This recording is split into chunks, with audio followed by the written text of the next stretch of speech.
constantly healthy rhythm that supports your life, my life, purpose, and peace of mind. So a healthy cash flow is what supports our peace of mind. And it really helps to have that. So you have to ask yourself what that means. It's like a river. Remember the little post I did yesterday? Like a river flowing steadily under the sun. Your financial health grows when you plant the right seeds today. When we align our resources with our values, we create a harvest that lasts for seasons to come. So remember that. When we do that, we create a harvest for seasons to come. Make sure you're creating your harvest. This is the question I have for you, and it's for direct engagement. Engage, say something, answer. Those of you on TikTok, Instagram, say yes or no. Is your income a pedal? Is your money a puddle? Sorry, not pedal. Is your income a puddle? Is your money a puddle that dries up when the rain stops? Or is it a river that flows through every season? And I'm not talking about the seasons, the 4 seasons. The seasons called life. We live in a life of seasons.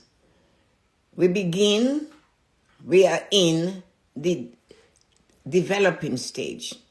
I don't mean neutral, I mean developing stage. Up until you graduate or you're the 26, that age, that's developing. From birth to that, that's all developing. Things are new, first job, degree, college diploma, looking at getting, that you're developing. Savings hasn't started to grow yet. So you're developing. That's the season. That's season number 1. Guess what though? We have 4 seasons in our life also. So season number 1, we are developing. Season number 2, we are accumulating.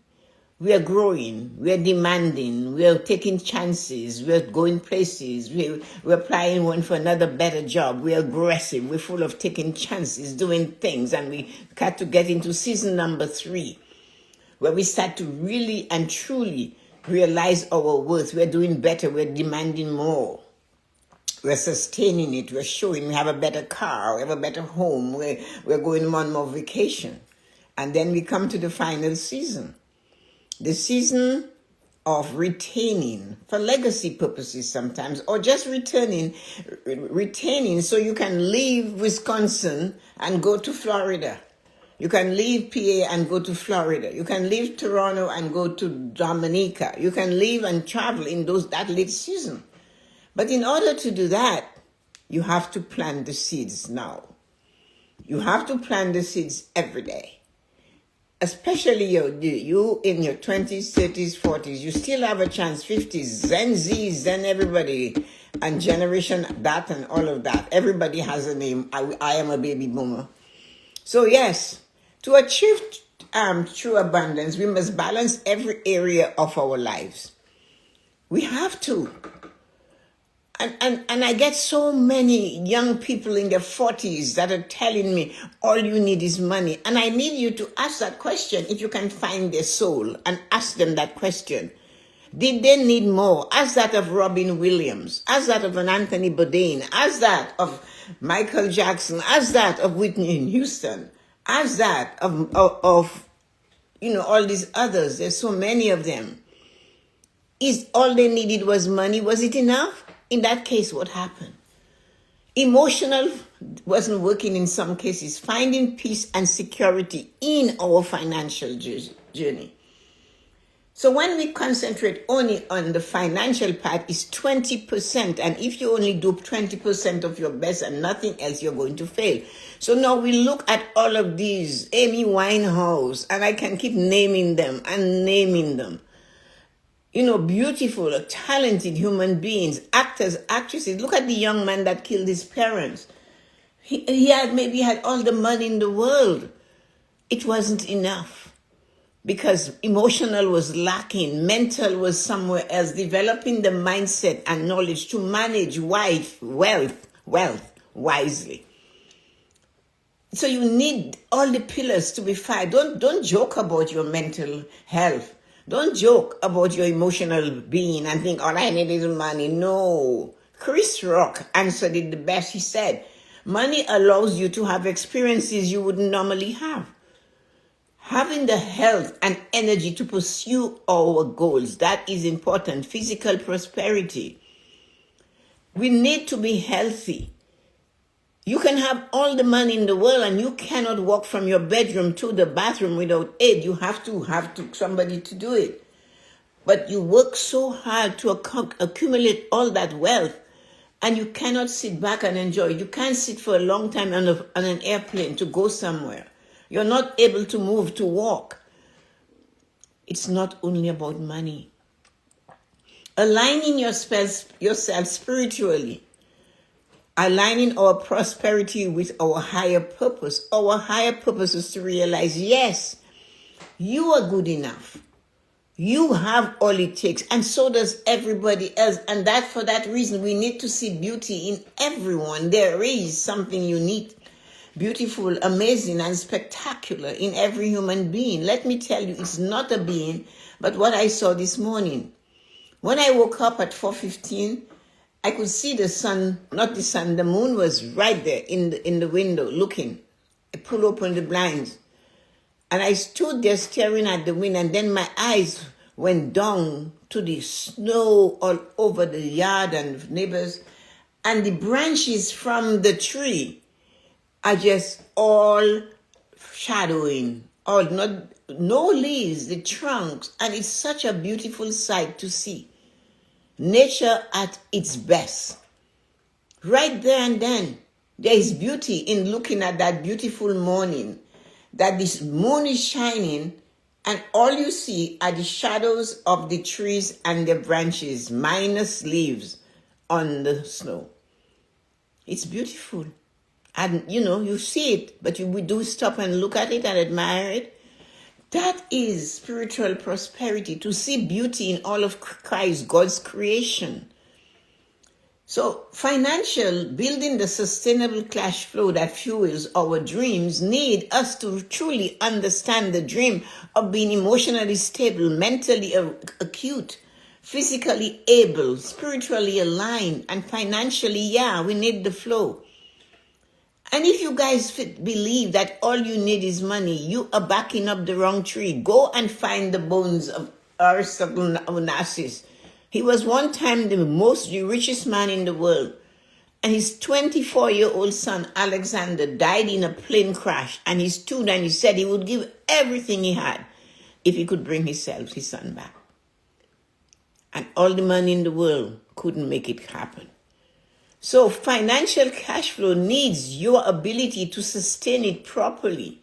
The long-term cash flow strategy means that you have to start and build the wealth and sustain the building of the wealth. From, as I said when I spoke earlier, life mimics money. You start, you're young, you're developing. In your 20s into your 30s. By the time you get out of your mid-30s and heading into your 40s, you're aggressive. You want more. You demand more. You travel. You take chances. That is aggressiveness. Just like life. And money, and that they're aligned. Then you go into the accumulating stage of all of that and retaining it later on for the future. So you see, the Monday, today is a happy day. Today is the best day of your life because we are talking about the difference between a puddle and a river. And today you were given another day to say, what did I do yesterday that I cannot pull back, but I would love to fix a bit? A puddle dries up, as I said, when the rain stops. A river flows regardless of the season. So you have to ask yourself, is my money a puddle or a river?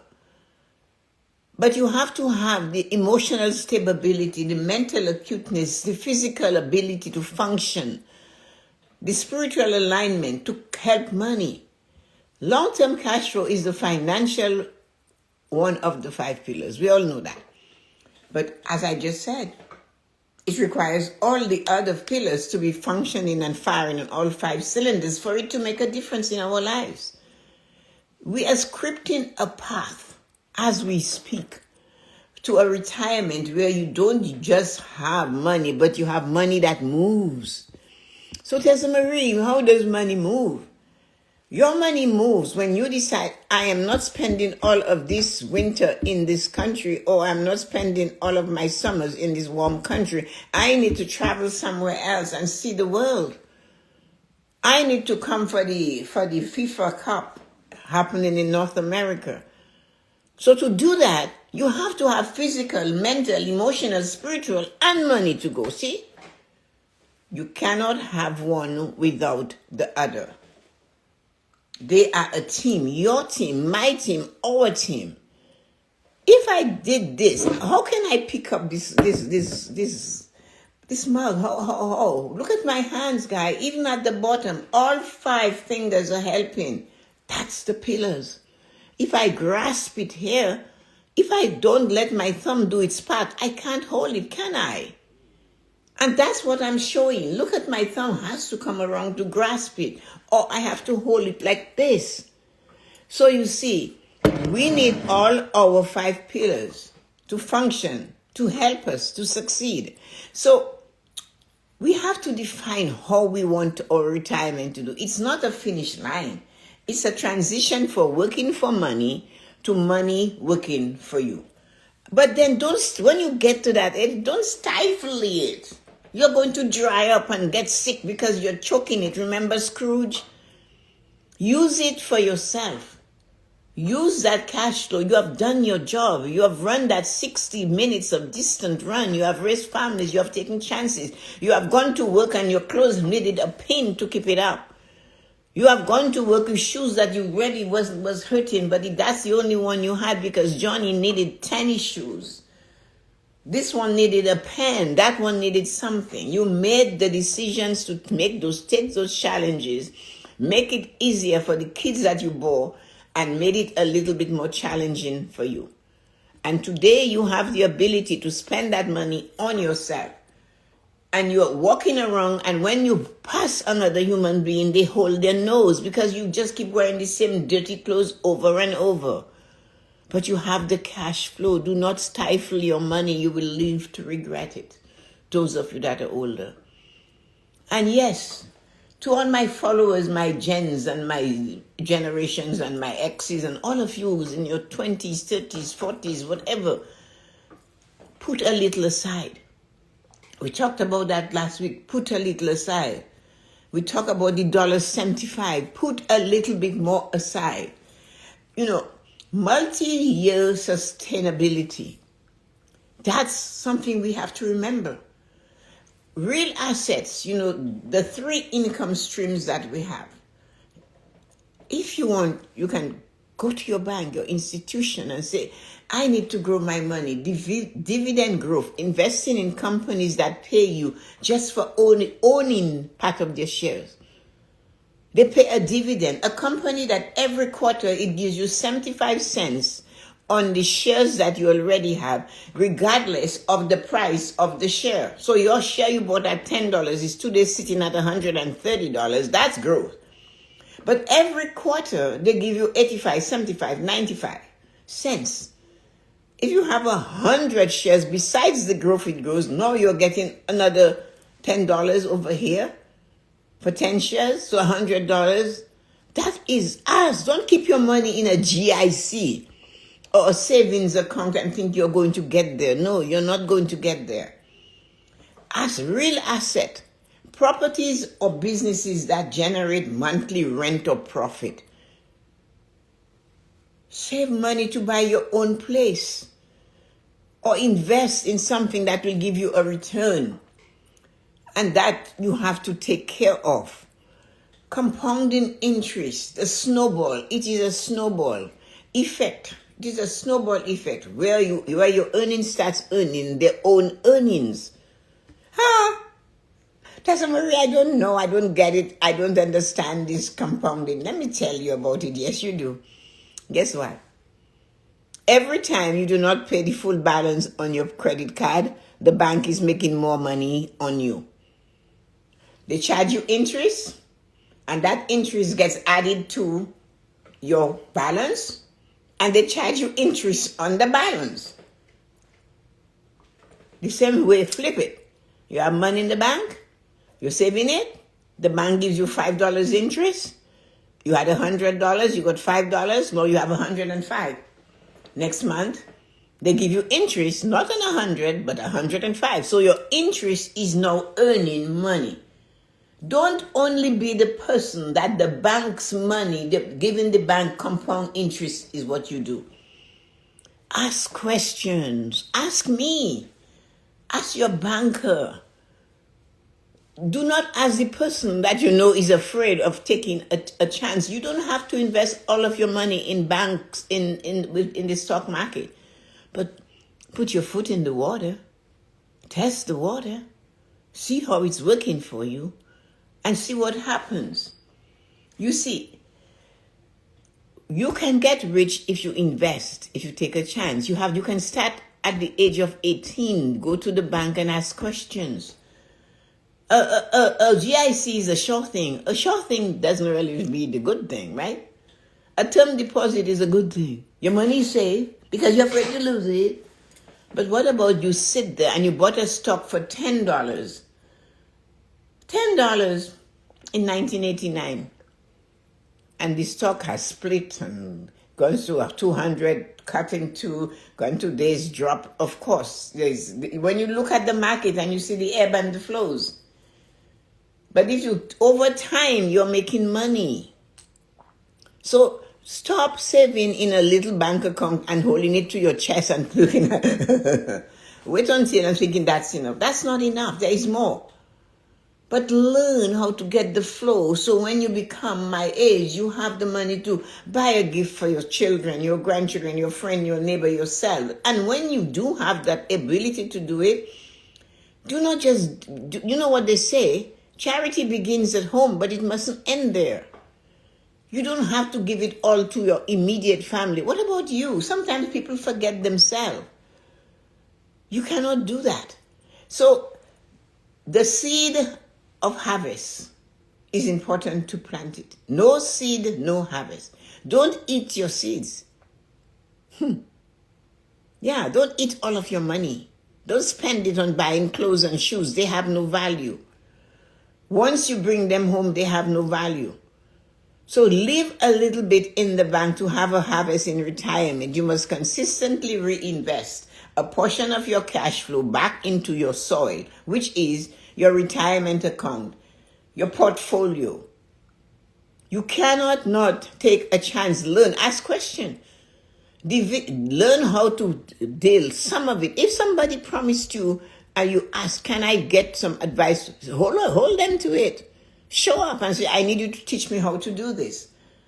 Stop saving in a GIC. That is for nobody except for the bank.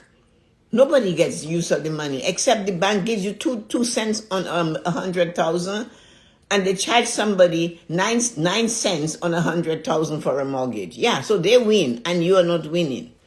Don't eat your seeds. To have a harvest in retirement, you must consistently reinvest a portion of your cash flow back into your portfolio, your soil, your RSP, your money market account.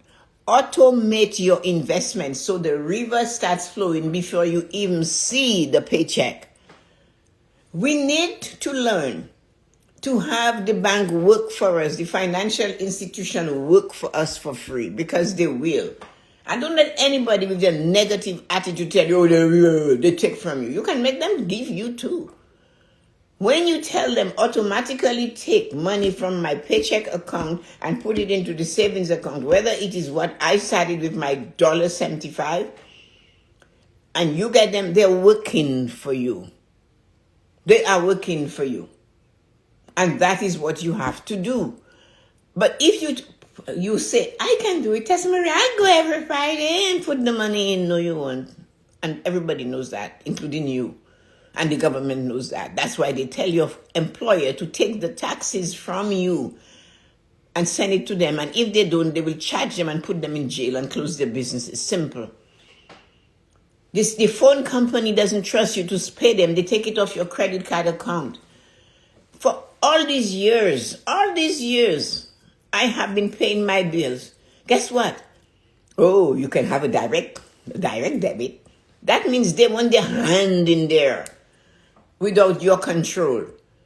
So we know that they prefer to take what they want from us than we pay them because they do not believe in us. So why are we believing that we will go to the bank and make a deposit of $1.75? No, you won't. So you better have it automated. Sustainable wealth is useless if you aren't healthy enough to enjoy it. Physical prosperity, or if you're too stressed to sleep. Emotional pillar, again, is working there. Balance a high yield investment with a boring, stable one to keep your stress level low and your cash flow steady. So if you have aggressive for the future, 10 to 15 years or more, have something that is not so aggressive. That is, okay, this one can go up and down like a yo-yo, but that little bit there is growing. It won't get there quickly, and that will give you a balance. So it's boring, it's not working, not excited, but it gives you the balance. $1 today isn't $1 in 20 years. No, it isn't. To sustain cash flow into retirement, you need investment that grow faster than the cost of living. 2%, 3%, 4%, you need to get more than that. And you get that on the stock market. You get it in the FX market. You have to go out there. Mutual funds. You cannot just sit and believe the bank is going to do it for you. Nobody cares about whether you succeed or not. You know that, right? So look for a growth income asset. Ask your bank. Things that increase their payout over time. Ask the question.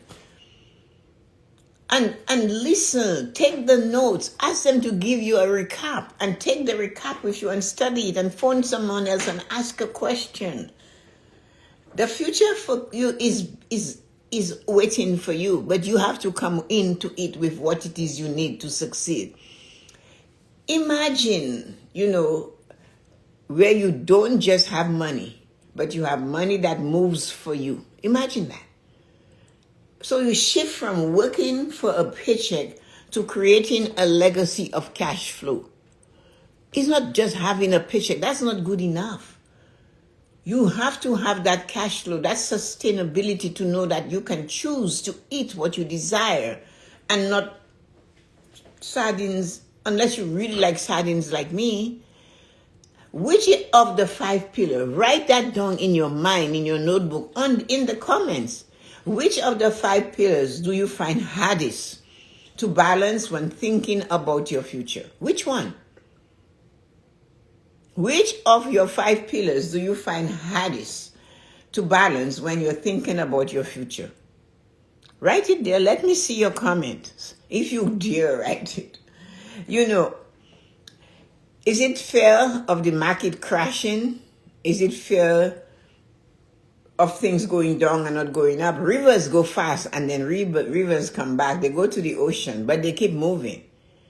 So which of your pillars do you believe is the one that you worry about when thinking about your future? Which one of it? So you need to have an affirmation always when it comes to financial river flowing for you. I am a steward of my wealth. So you're young. And I'm telling you to say that. The other day, there's a little little boy, he's 9 or 10 now, and I really remember seeing that little human being walking and saying, I can be whatever. His backpack was bigger than him. His mother said when she was on Good Morning America or whatever, she said, that video went viral, but it was something I was telling him as he was growing up. You're good enough. You have it. You have all these things. So that day he's decided without prompting, he's going to school. I can be whatever I want. And he's just knee high to a grasshopper. Today, when they showed him last week, I think I saw it, he's sitting in the morning and he's having his tea. Honey and lemon and hot water reading his book. So that attitude has brought him to the point where he takes the time. He gets up earlier than his siblings so that he has the time to relax before he gets to school. Same attitude. It was planted in his mind then, like you have to plant the seed of your future now. Kathleen said emotional. Yes, it's scary when you look at emotional and you're looking at your future. And especially emotional is when you can see and say stress. I am getting stressed, too stressed. Things are bothering me. Sometimes it has nothing to do with you. I get it, Kathleen. Emotional can be really scary when you're planning for your future because I don't think I'll make it. I don't think I'm making enough money. But you were in my classroom when you were 19. You paid for your own wedding. You bought your own house. And there you are. And you always said that. Kathleen came once to her meeting. She is on the internet somewhere.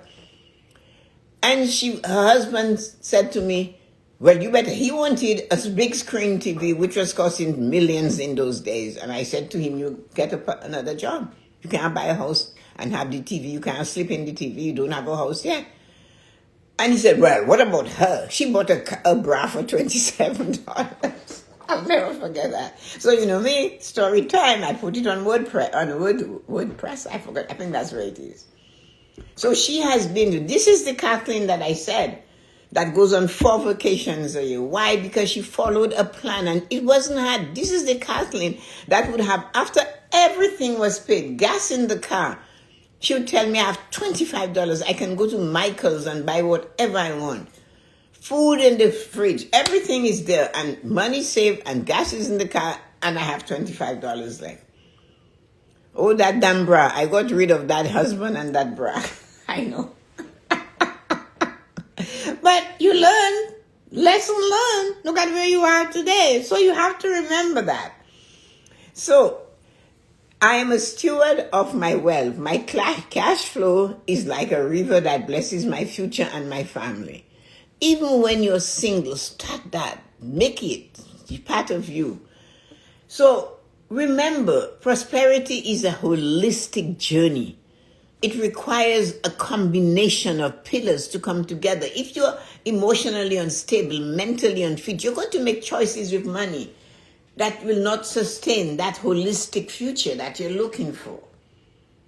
You're dreaming of going on a vacation. You have to do something. If Kathleen could stand here and tell you what she has to do, to this day, she still preps. She's not 100 years old. She's still a gen, one of the gens. But on a Sunday, she's prepping for the week, dinner, all the things you have to do so that you do not have to impulsively buy fast food when you come home because you didn't prep. You have no idea. So stop letting the smell of the grease that is 10 years old when you're passing by entice you to go spend $20 and you cannot save $1. So remember, prosperity is a holistic journey. Focus on your savings. Focus on building your 5